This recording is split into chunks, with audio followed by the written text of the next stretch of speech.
नमस्कार दोस्तों, जय माता रानी की। दोस्तों, माँ मंगला गौरी की व्रत कथा। आज का दिन विशेष रूप से माँ मंगला गौरी की आराधना का है। सावन के प्रत्येक मंगलवार को ये व्रत श्रद्धा और संकल्प के साथ रखा जाता है। इस व्रत की महिमा अपरंपार है। जो सुहागिन स्त्रियां इसे करती है उन्हें माता पार्वती का अखंड सौभाग्य प्राप्त होता है और जो कन्याएं इस व्रत को करती है उन्हें इच्छित और श्रेष्ठ वर मिलता है। कहते हैं मंगला गौरी व्रत की कथा सुनने और करने मात्र से पति की दीर्घायु, दाम्पत्य सुख और संतान सुख का आशीर्वाद प्राप्त होता है। यह व्रत विशेष रूप से सौभाग्यवती रहने का वरदान देता है और माँ पार्वती स्वयं अपने हाथों से आशीर्वाद देती हैं। तो आइए श्रद्धा और भक्ति भाव से भरकर सुनते हैं माँ मंगला गौरी की वह पावन और दुर्लभ व्रत कथा, जो न केवल जीवन को सुखी बनाती है बल्कि आत्मा को भी शुद्ध और दिव्य बना देती है। एक गांव में एक बुढ़िया माई रहती थी। बुढ़िया माई का एक बेटा था जिसका नाम भोला था। उसकी एक सुंदर पत्नी थी जिसका नाम रूपा था। भोला अपनी माँ का बहुत ख्याल रखता था। बहू बहुत सीधी सादी थी, लेकिन बुढ़िया माई दिन रात बहू से झगड़ा करती थी। एक दिन बुढ़िया माई ने घर आकर बताया, बहू सुन, मैं शिवजी के मंदिर से आ रही हूँ। वहाँ सब बातें कर रहे थे कि यदि सावन मास के सोमवार का व्रत करके अगले दिन मंगलवार को मंगला गौरी व्रत किया जाए तो भोले बाबा और माता पार्वती की कृपा से तुझे बेटा हो सकता है। तब रूपा ने कहा, लेकिन माँ जी, मैं तो केवल सोमवार का व्रत करती हूँ। ठीक है, अब आप कह रही हैं तो इस बार मैं दोनों व्रत करूँगी। बुढ़िया माई केवल उसे परेशान और भूखा रखने के लिए यह सब कह रही थी। उसने आगे कहा, अरे ऐसे व्रत नहीं करना है। दोनों दिन कुएं से 7 घड़ा पानी लाकर शिवलिंग पर चढ़ाना है। रूपा यह सुनकर परेशान हो गई और उसने कहा, माँ जी, मैंने तो यह सब करते हुए किसी को नहीं देखा। यह सुनकर बुढ़िया माई को क्रोध आ गया। उसने कहा, मैं क्या झूठ बोल रही हूँ? यह केवल संतान प्राप्ति का उपाय है जो तुझे करना ही पड़ेगा। यह सुनकर रूपा चुप हो जाती है। कुछ दिन बाद सावन का महीना शुरू होता है। रूपा ने पहले सोमवार को सुबह पूजा पाठ शुरू कर दिया और 7 घड़े पानी कुएं से भरकर शिवजी पर चढ़ा दिया। कुआं मंदिर से काफी दूर था, इसलिए उसे काफी समय लग गया। यह सब करने में शाम हो गई। जब रूपा वापस आई तो देखा भोला बहुत गुस्से में घर के बाहर बैठा है।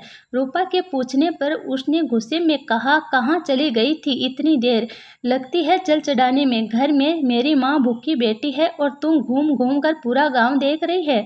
यह कहकर भोला ने उसे मारा। रूपा मार खाकर बिना कुछ खाए सो गई। अगले दिन उसके सास ने कहा, बहू, आज फिर से तुझे जल चढ़ाना है। यह सुनकर रूपा ने कहा, माँ जी, कल से मैंने कुछ नहीं खाया है और इनकी मार से मेरा पूरा शरीर दुख रहा है। आज मैं कलश कैसे उठा पाऊंगी? यह सुनकर बुढ़िया ने कहा कि कुछ भी कर, लेकिन ये तो तुझे करना ही पड़ेगा। रूपा पूजा करने के लिए मंदिर में चली गई और पूजा करने के बाद वह कुएं पर आई। बड़ी मुश्किल से उसने पहला कलश भरा और चल दी, लेकिन कुछ दूर चलने पर वह गिर पड़ी और उसका मटका भी टूट गया। रूपा एक पेड़ के नीचे बैठकर रोने लगी। तभी वहां एक साध्वी आई और उसने कहा, बेटी, क्यों रो रही हो? तो रूपा ने रोते हुए सारी बात बता दी। उसकी बात को सुनकर साध्वी ने कहा, बेटी, तू एक काम कर, एक लोटा जल ले और उसमें से 7 बार थोड़ा थोड़ा जल शिवजी पर चढ़ा देना और घर जाकर अपनी सास से कहना, मैंने जल चढ़ा दिया है। रूपा ने कहा, लेकिन ये तो झूठ होगा और मेरा मटका भी टूट गया है। तब साध्वी ने कहा, ये ले लोटा, इसमें जल भरकर चढ़ा दे और इसे घर ले जाना, लेकिन छिपा कर रख देना। रूपा ने बिल्कुल वैसा ही किया। दोपहर को वह घर पहुंच गई। बुढ़िया माई के पूछने पर उसने वही बात बता दी जो उस साध्वी ने बताया था। शाम को माँ मंगला गौरी की पूजा कर उपवास पूरा किया। इसी तरह 2 मंगला गौरी व्रत पूरे हो गए। लेकिन जब तीसरे व्रत की बारी आई तो बुढ़िया माई चुपचाप रूपा के पीछे गई और उसने सब कुछ देख लिया। बुढ़िया माई ने घर आकर अपने बेटे को सब बता दिया। भोला ने फिर रूपा को मारने के लिए जैसे ही हाथ उठाया तब माता पार्वती प्रकट हो गई और उन्होंने कहा, रुक जा भोला। यह सुनकर भोला रुक गया। बुढ़िया माई माँ पार्वती के पैरों में गिर गई। भोला भी माँ से माफी मांगने लगा। माँ पार्वती ने कहा, माफी मांगनी है तो इसे मांगो जो तेरे और तेरे माँ के जुल्म सहकर भी पत्नी धर्म निभा रही है। भोला ने रूपा से माफी मांगी। बुढ़िया माई ने कहा, बेटी, मुझे माफ कर दे। तुझे परेशान करने के चक्कर में मैंने ये सब कहा था। रूपा ने कहा, इस संसार से मेरा मन भर गया है। आप मुझे अपने साथ ले चलिए। तब माता पार्वती ने कहा, ठीक है, आज से तू मेरी कृपा से जंगल में एक आश्रम बनाकर भक्ति करेगी, लेकिन इन दोनों को सजा मिलेगी। रूपा ने कहा, माँ, इन दोनों को माफ कर दीजिए। यह सुनकर माँ पार्वती ने कहा, आज तुम्हारी बहू के कारण तुम्हें जीवन दान मिला है। जाओ, इस लोटे को रख लो। तुम्हारे परिवार में कभी भी अन्न धन की कमी नहीं होगी, लेकिन मैं अपनी बेटी को साथ ले जा रही हूँ।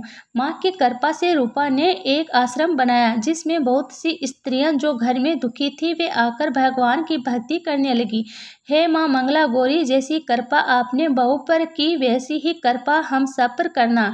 बोलिए माँ मंगला गौरी की जय। ओम नमः शिवाय। जय माता पार्वती। प्रेम से बोलिए जय भोलेनाथ। ऐसे ही और भी रोचक और आध्यात्मिक वीडियो के लिए चैनल को सब्सक्राइब कर ले। दोस्तों, आपको ये कथा कैसी लगी, कृपया कमेंट करके ज़रूर बताइए। वीडियो पसंद आए हो तो लाइक करें और अपने दोस्तों के साथ शेयर ज़रूर करें।